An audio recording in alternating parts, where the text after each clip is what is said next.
All right, welcome back to the channel. It's your boy Fanon in a different location for this video, but we are going to talk about what advice Terrence Bud Crawford gave to Shakur Stevenson related to him and what he's going to do next, which would include getting a Gervonta Davis fight. And he said something I found very, very interesting. He said, take the Devin Haney route. I would have thought that he would have said, take the Gervonta Davis route. Let's look at that in this video. But before I do, let me remind you guys, please subscribe to my personal YouTube channel, MH Blackwell. The link it'll be in the description. And at the end of the video, there should be a link to the channel as well. But let's talk about that in this video.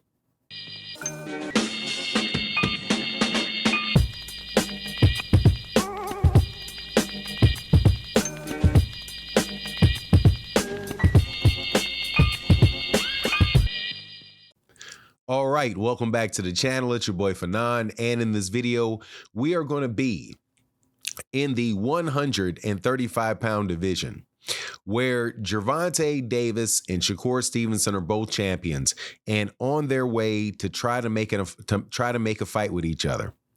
There was an interview that was given between Andre Ward and Terrence Crawford, or Andre Ward interviewed Terrence Crawford on a new podcast called All the Smoke Fight. And in the conversation, I did a video on it. You know, I wasn't terribly impressed by the interview. If you didn't hear my previous video, go back to the videos on my page, and all you got to do is go check back till the day before this video came out, and you'll see what I talked about with the general tenor of the conversation. But a particular piece of advice that I didn't cover in that conversation was when Terrence Crawford was asked what he thought Shakur Stevenson should do moving forward in his career. And he said he believed that Shakur Stevenson should take the Devin Haney route. Don't sign with any particular promoter. Keep yourself flexible so that you can sign, for any particular fight that you want at any particular time. And he called that the Devin Haney route. Now, I think that is definitely a viable thing to consider depending on where you are in your career. And I think there's some pluses and some minuses to it, specifically for, from the outside looking in, for Shakur Stevenson. But I would have thought he would have said, take the Gervonta Davis route. That's the route that I think is the better example than the example that is set by Devin Haney. And I'm going to tell you what I mean. Both of these guys, like take, for example, Devin Haney and the fact that Devin Haney has Devin Haney Promotions. Devin Haney Promotions has had co-promotional deals with Top Rank and Matchroom at different points in times. He won he was fighting for Matchroom, so he got put on really at Matchroom and headlined his first cards with Matchroom. And then Matchroom, he fought with Matchroom until he got a championship, and then he fought for the undisputed championship at 135 with Top Rank, right? And then after he was with Top Rank, he jumped to Golden Boy. He was able to get a fight with Ryan Garcia. And now we're going to see, or actually after Top Rank, he jumped to Matchroom to get a fight with Regis Prograis. Then he jumped over again to Golden Boy to get a fight with Ryan Garcia. Now, that is the flexibility that Terrence Crawford is referring to as the Devin Haney route. What I think is that if you're going to take a route, I think you would take the route for the guy who's in that scenario where it worked out the best for him. And that's Gervonta Davis. Because the move that Gervonta Davis did is exactly what Terrence Crawford is describing with Devin Haney, but it's a more secure type of situation for Gervonta. Gervonta has Gervonta Davis promotion, GTD, Gervonta Tank Davis promotions, just like Devin Haney has Devin Haney promotions. And the difference is, though, that Tank Davis has a network deal. He has a deal and he has a platform deal with premier boxing champions.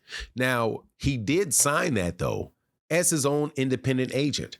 And Premier Boxing Champions is not the promoter.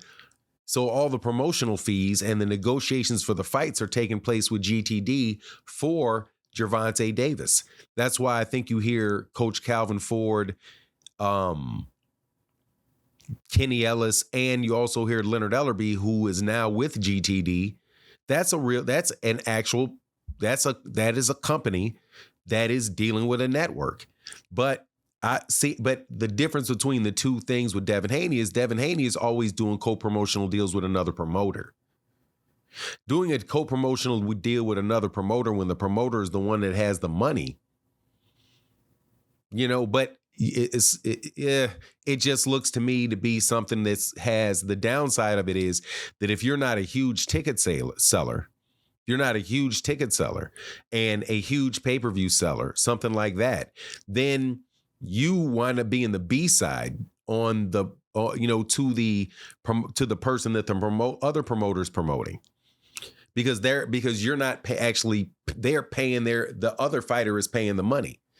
So having a relationship with some entity that allows you to have the money in your pocket that can bring people to you while you're still a free agent, and if you want to, you can go fight, whatever promotional company you want to fight with. That seems to me to be much more the PBC model and the same model that people were talking about so badly that got fighters overpaid when it was Al Heyman doing it. Like, if you remember, like one of the key problems with the PBC early on, according to the same people celebrating Turkey Al-Sheikh for paying a lot of money, was that Al Heyman was paying too much money.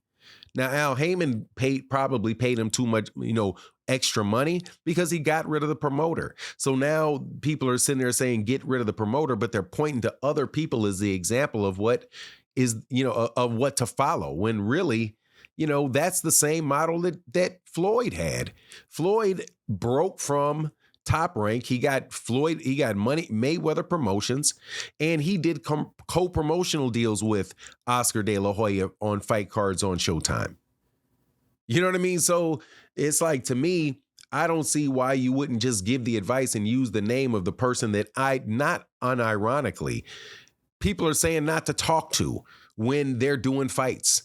So, man, it's wild. But anyway, yeah, I wouldn't have phrased it like that, but it is. I will say about Shakur Stevenson specifically, I think Shakur Stevenson's got a very, very bright future, and I think Shakur Stevenson is going to do very well, if he signs with a promotional company or if he has his own moves as a free agent himself. Either one is going to make him a lot of money at this point in time in his career. But the risk is that, hey, man, if you don't perform one time, man, you don't have any fallback if you don't have a multi-fight deal. And that's kind of the thing that is going on with Devin Haney right now. Gervonta, on the other hand, because Gervonta has a network deal too. He said he's got 7-8 fights or whatever it was lined up for him. But anyway, that's my take on the matter. I just thought that was an interesting point of discussion. Please let me know what you think in the comment section, and excuse me for being, in a different place, man. I got some things I got to do that, dictate a little bit more professional attire out of me today. So have a wonderful day, and I'll holler at y'all tomorrow. Deuces.